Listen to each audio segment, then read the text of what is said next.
Today we are going to look at the MVPs of WWE throughout the month of July. Only July is what matters here because we live in such a fast-paced world that we often forget what happened in WWE. Honestly, we forget what happened in life. Wasn't it just yesterday we were buying clearance candy on February 15th, all the chocolate, or was that just me? But I'll tell you what, it's like hard to believe that August is upon us. So let's look at the MVPs, midcard, women, men, tags, main event scene of WWE in the month of July. We'll start with the first MVPs, and that's the MVPs of this channel. That's you boys, you gals out there. And to celebrate you, I will give away this belt at 20,000 subscribers. No, I'm being for real here. Before I get into the MVPs, I want to tell you about this contest. Please subscribe to the channel so you can win, but you also got to comment below and hit that bell, ding, ding, ding, notification, and you can win this belt right here and help me quit my day job, and then I'll be like the MVP of YouTubers because I could just do this all the freaking time.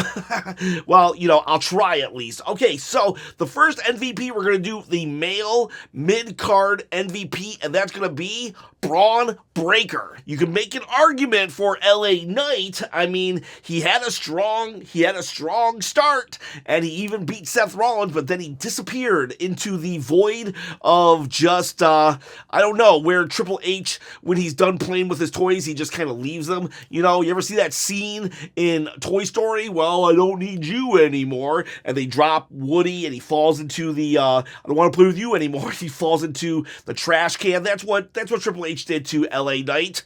And but Bron Breakker is his Buzz Lightyear, apparently, because Bron Breakker has since steadily just shot up the card. You might say, dude, this dude's a main eventer now. He's fighting Roman. Nah.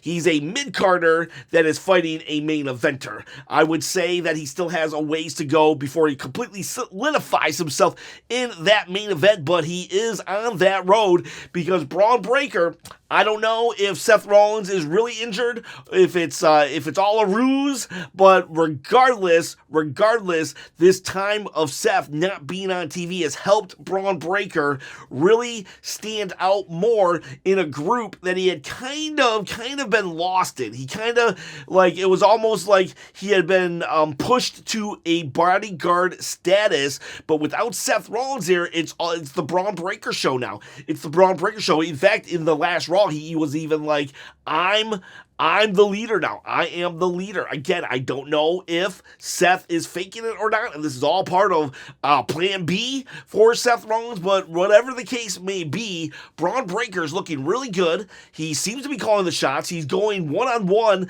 on the microphone with Roman Reigns. He's spearing Jay. He's spearing Roman. He's spearing them both at the same time. He even had, was it this month when he had that interview where he just talked about how much he hated Sami Zayn? I do not like Sami Zayn. I don't like his ugly face. I don't like his stupid beard. In July, Bron Breakker went from bodyguard to basically the leader of the main villain faction in WWE right now, and he got himself and his buddy a match against Roman freaking Reigns and Jay Uso at SummerSlam.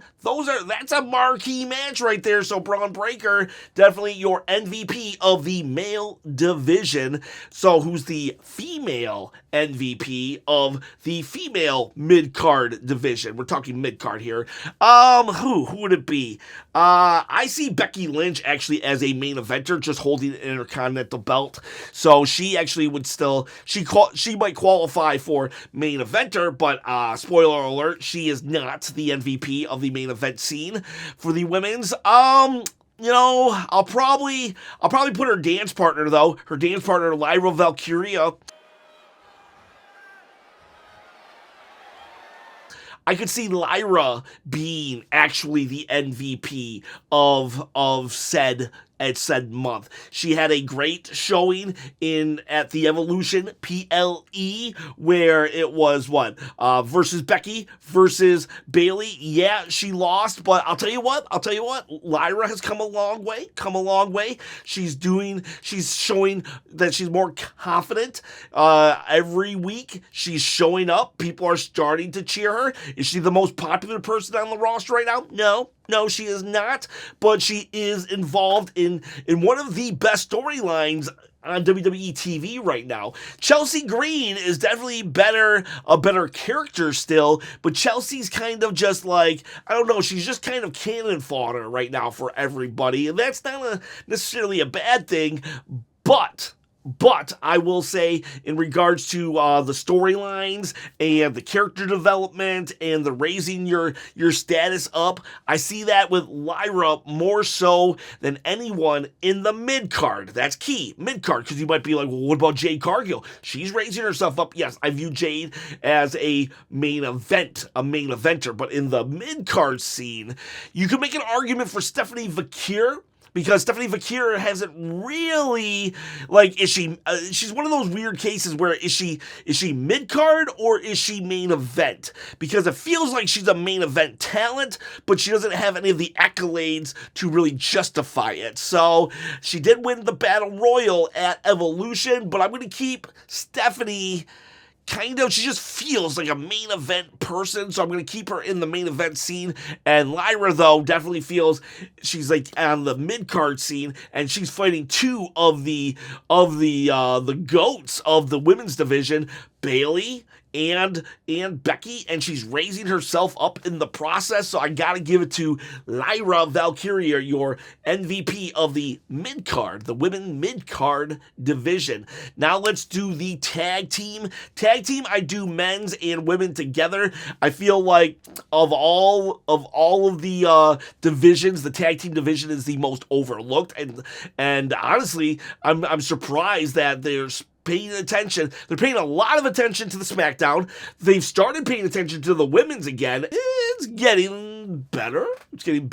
So, of all the people I could pick from, the choices would be, I always wish I could do the New Day. They're my favorite, but they've been kind of booked horribly this last month in July. Then you can go to SmackDown, and there's just a lot of crazy going on. I believe the Wyatts, didn't they win the titles in July? But that said, the Wyatts they don't feel super, I don't know, feels like they should be more intimidating than I feel like they are. It just seems like, I don't know, it seems like a plot device to just give it to them. And then who else could it be? I'll say that Rey Fenix and Andrade have really come up the ranks. They even got a video promo, and it seems like they are anointed to win at TLC. And I could definitely see that. I could see them being the MVPs. There's a strong case for them, but honestly, I'm going to give it to Raquel and Roxanne Perez. Our first title defense. Liv, hermanita, this was for you. Yep, for Judgment Day. I think that Raquel Rodriguez is just a phenomenal talent right now. She's doing great work in the tag team division, holding it down. At Evolution, they fought the Kabuki Warriors. They fought Sol Ruka and I forget her name. I do apologize. They fought two people from NXT, and they fought We're Not Friends, Alexa Bliss and Charlotte Flair. You could argue those two deserve this as well as an up-and-coming tag team, but they're more up-and-coming, and Roxanne Perez and Raquel Rodriguez, they seem to be doing a lot. They beat that, they win that challenge, and then they even actually have another challenge against, Bayley and Lyra Valkyria. They somehow win that match as well. They're having single competitive matches, Raquel versus Charlotte, Roxanne versus Alexa Bliss.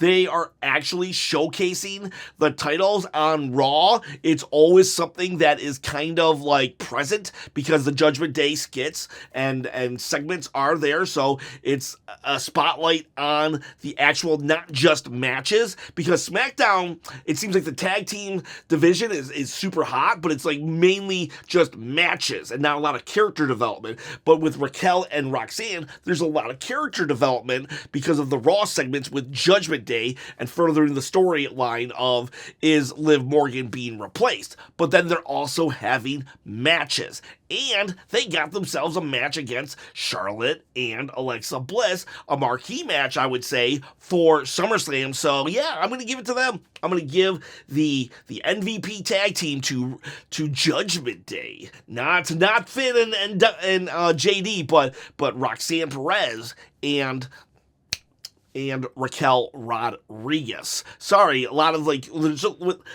R's and stuff really like when too many names start with the same letter, it like triggers my dyslexia and I have to like really think before I say something. Roxanne Rodriguez has 2 R's like right in a row. Then we go to you know what? Let's just do 3 women's divisions in a row, I guess, because now we'll go to the main event women's scene and the MVP of the main event women's scene. And this one I'm happy about because last month it was Naomi in the midcard, I believe, rising up. And I said, this will be the last time Naomi can be in the mid-card. I will not allow her no longer to be considered a mid-card MVP. And so now she can only be judged against fellow main eventers because welcome to the main event scene, Naomi. And I'm happy to say that Naomi is now your MVP of the main event scene as well. Last month, she was the main event of the mid-card, and that just goes to show that momentum kept, and now she is the main event, or the MVP of the main event women's scene as well. She cashed in, and it worked out so well. She did interrupt one of the best matches of the year, and so, like, between Io and Rhea Ripley. And those two, just like the rest of them heifers, are fake and phony. It kind of sucked, but it was kind of like brilliant storytelling too, because now we don't know, can Rhea ever beat Io? But yeah, no, Naomi, a smart heel. We all think she's going to go after Jade, right? It's like that's the logical choice, but Naomi just wants to be champion, so she goes after 2 people that she wasn't even near. She wasn't even sniffing towards that belt. And then she gets to cash in on it, win it. Now she gets to move away from Jade Cargill, her arch nemesis. She's alone on Raw, can make a name for herself. It's going to be a cautionary tale. In the main event scene, a lot of people used to, like, I would get comments like, oh my gosh, how do you not see Naomi as a main event player? And I hope now you can see, if you look back at Naomi like 2 or 3 years ago, yes, very talented, but she wasn't main event. She was not main event. This Naomi is main event, like, and not just main event, the MVP of the main event scene, the best of the main event scene. And I don't care who you throw at me, whether it's the past, the present, or the so-called future of this women's division. I love this Naomi, this character, one of the few characters in WWE, not just a ramped up version of herself, but a character. And she just had like this huge, it was like a 4-on-4 Monday Night Raw match, and she started the match. Usually the heel is like so afraid and so scared, but no, Naomi wants to start the match. She has great lines where they all passive aggressive, but not me. I'm aggressive. All of these things, it's just so great and amazing how Naomi has just flipped a switch and she is just gold and money, and she's the champion walking into to fight Io and Rhea, who are considered top of the women's division. Well, now we need to start considering Naomi top of the women's division and July's MVP. So now let's go to the men's MVP main event guy. That one, Roman. Yeah, no, Roman just recently came back. He came back. He's been on like 3 Raws maybe. Is it 3 Raws? I don't know. Yeah, no, 3 Raws, and yeah, he's good and stuff, but like, I don't know. Is he really moving the needle right now? I know that's sacrilege. Like, if Roman shows up, he just wins everything. Give him everything. Give him all the money. But no, I mean, it's fine. I have nothing against him, but like, I just don't see him as the main event MVP. So who could it be? Let's see. Cody Rhodes, has he done anything? Has Cody Rhodes done anything in July? I think he gave the same promo about how he wants big match John. John Cena came back once. Yeah, then he made him sign that contract. Cody Rhodes, but that's not MVP material. Seth Rollins, I would say it was an MVP move with Seth Rollins that when he got injured, he still finished his match and let LA Knight put him over. A lot of good that did LA Knight. He's not even on the SummerSlam card. Like, LA Knight beats the Mr. Money in the Bank, and then he doesn't even get on the SummerSlam card. Okay, cool. I don't understand Triple H. But maybe in season 2 of Unreal, we'll know why LA Knight is not on the SummerSlam card. Did you see my reaction, by the way? I was on Unreal. Can you believe that? I was like, John, no, don't turn heel. Go watch that. It was yesterday's video. I'm gonna say your MVP of WWE, the main event male scene, CM Punk. What did CM Punk do? He won a gauntlet match. He's the number 1 contender, but you know what? The person he's facing is your MVP, Gunther. I gotta put Gunther in. Gunther, and a personal hero of mine, he completely destroyed Goldberg. He completely destroyed Goldberg. And side note, Goldberg is retired now. And so I know I've said a lot of negative things about Goldberg in the past, but my only regret is that I did not say more negative things about Goldberg. All right, so back to Gunther. Gunther beats Goldberg, who is a legend of the business, and he says, I'm gonna bully you, I'm gonna hurt you, and then he proceeds to do all that, and he makes fun of his kid. Bonus points. Love you, Gunther, but no, for real, what main event talent did more than Gunther? This is more than just my hatred of Goldberg that is putting Gunther in that main event scene, but who has done more than Goldberg in the month of July? Because I can't think of anyone. Yeah, no, and he even shut Punk up. Him and Punk had a promo, and he had nothing to say. Punk had nothing to say, so I gotta give it to Gunther. Gunther is your male MVP. He defends the title against Goldberg, and finally getting rid of that. He finally takes out the trash of the Goldberg era, and that's done. He gets himself a marquee match against CM Punk. He shuts CM Punk up for one brief stare down. I mean, his reign should be better. He needs to start having some storylines that have actual meat to the bones, but yeah, nobody else. I mean, the only one I could consider rival, whatever, to maybe saying he deserves it would be Drew McIntyre, because Drew McIntyre, against all odds, is able to make a match with Jelly Roll kind of interesting. So I could see an argument for Drew, but I'm going to go with the champ. Gunther, your male MVP of July. And that's it. Like I said before, you're the MVPs of this channel. And I would appreciate if you like, subscribe, all that good stuff. Let me know who you believe. Your male, your female, your mid, your main event, your tag team MVPs. Let me know in the comments below. If you haven't joined the Patreon, please consider it. That will help a lot. And then you'll be like the MVP of MVPs, and that's it. Boys, girls, have yourselves a great day.